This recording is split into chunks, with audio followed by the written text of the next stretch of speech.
माननीय मंत्री जी श्रीमान सत्येंद्र जैन जी। आदरणीय अध्यक्ष महोदय, भाई आप 2 मिनट। नेता प्रतिपक्ष ने जो अभी पिक्चर सामने पेश की, उन्होंने एक बात तो ये सिद्ध कर दी कि अभी तक दिल्ली पुलिस के अंदर जितने भी कमिश्नर लगाए इस सरकार ने, सब नकारा थे, निकम्मे थे, नालायक थे। और उन्होंने कहा कि पहली बारी मतलब 7 साल से क्यों नालायकों को लगा रहे थे, क्यों भ्रष्ट को लगा रहे थे, समझ नहीं आया।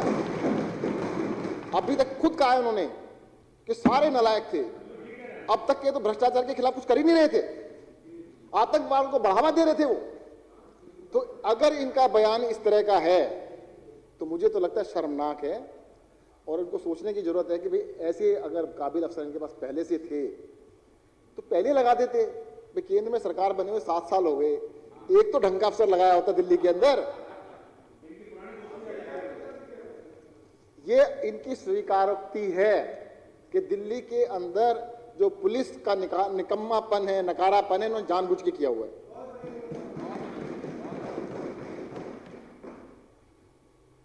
अभी इन्होंने एक बात और कही कि जो अभी नियुक्त किए गए कमिश्नर साहब, उन्होंने एक पार्टी के दामाद के खिलाफ कार्रवाई की। भाई वो कौन सी करी पता तो रहे, ये किसी को नहीं पता। हुआ क्या, कब हुआ, भाई लोग पूछे क्या हुआ बता दो, कुछ नहीं पता क्या हुआ। गीत गा रहे हैं, गीत गा रहे हैं, गीत गा रहे हैं, दामाद जी के खिलाफ हमने कार्रवाई करी। अरे दम हो ना करके दिखाओ, वो दामाद जी उल्टा टांग देंगे तुम्हारे को। दामाद जी दामाद जी दामाद जी करते फिरते हैं। दामाद जी के खिलाफ जिस दिन कार्रवाई करें बीजेपी की उल्टी टांग देंगे, उल्टे बीजेपी को।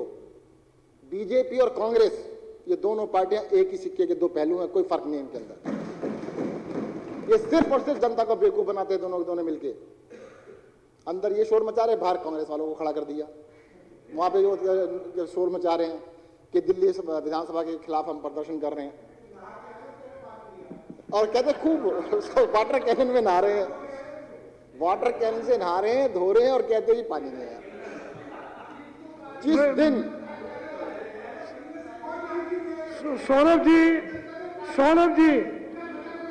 सौरभ जी माननीय मंत्री जी बोल रहे हैं, प्लीज। वैसे देखिएगा, मुझे ऐसा लगता है कांग्रेस को अगर कुछ कहा जाए तो बीजेपी को बड़ा दर्द होता है, और बीजेपी को कुछ कहा जाए तो कांग्रेस को बड़ा दर्द होता है।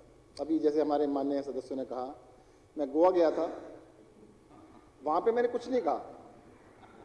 मैंने कहा भी कुछ विधायक बिक गए तो बीजेपी के मंत्री जी को तकलीफ होगी।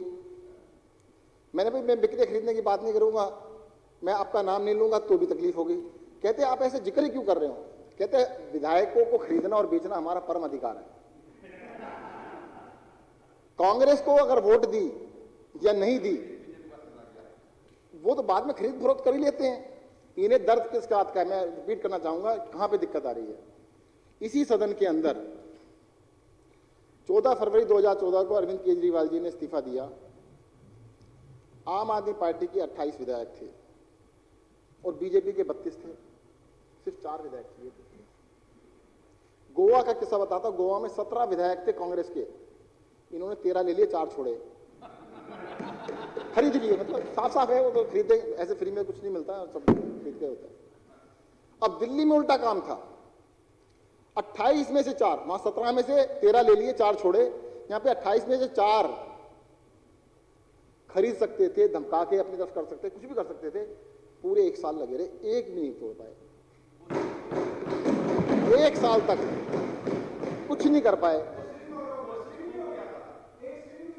अच्छा, जिनसे बात करते थे वो कहते थे भाई साहब, अगले दिन जाके केजरीवाल को दिखाया तो देखो जी ये बात ही स्टिंग है कि मेरे को ऐसे बात कर रहे थे। तो इनको तकलीफ ये है कि दामाद जी का नाम तो लेते हैं कि भाई दामाद जी के खिलाफ अगर कार्रवाई कर ली तो अगली बारी वो अपने एमएलए क्यों बेचेंगे तुम्हारे को। मुझे क्या लगता है कि वो खरीद बेचना सहमति से होती है, ऐसा नहीं है। देश के इतिहास में कभी आज तक हुआ ही नहीं, दुनिया के इतिहास में ऐसा नहीं हुआ होगा। जिस पार्टी का बहुमत ज्यादा सीटें आई हों उसके सारे विधायक, 17 सीट आई और बीजेपी की 10-11 थी, वो 13 खरीद ली। आपस की सहमति से होता है इनका, और ये दामाजी चिल्लाते, चिल्लाना बंद करें। अगर दम है ना, कहो अपने आकाओं से दामाद जी के खिलाफ कार्रवाई करें। जिस दिन दामाद जी जेल जाएंगे उससे पहले आपकी सरकार गिर जाएगी, देखते रहना। अभी हमारे माननीय सदस्य ने ये बताया कि देखो सिंपल सी बात है, सुप्रीम कोर्ट ने ये रूलिंग दी कि DG level, director general of police के लेवल पर अगर नियुक्ति होगी तो उसका कम से कम टेन्योर 6 महीने बचा होना चाहिए। राकेश अस्थाना जी का जो टेन्योर था 4 दिन बचा हुआ था। एक्सटेंशन तो बाद में दी गई। एक्सटेंशन अगर देने से ही होता तो सीबीआई डायरेक्टर न बन जाते क्या? अगर ये बात सत्य है कि उनका टेन्योर बढ़ा हुआ था, 1 साल बच सकता था, तो सीबीआई डायरेक्टर ही बना देते, वो तो और भी बड़ी पोस्ट थी।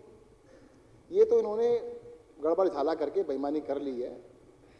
और मैं अपने सभी साथियों का मतलब धन्यवाद भी करूंगा, उन्होंने बड़ी डिटेल में इसको ढूंढ के लाए कि भाई ये गड़बड़ झाला चलेगा नहीं, क्योंकि पढ़े लिखे लोग हैं ना।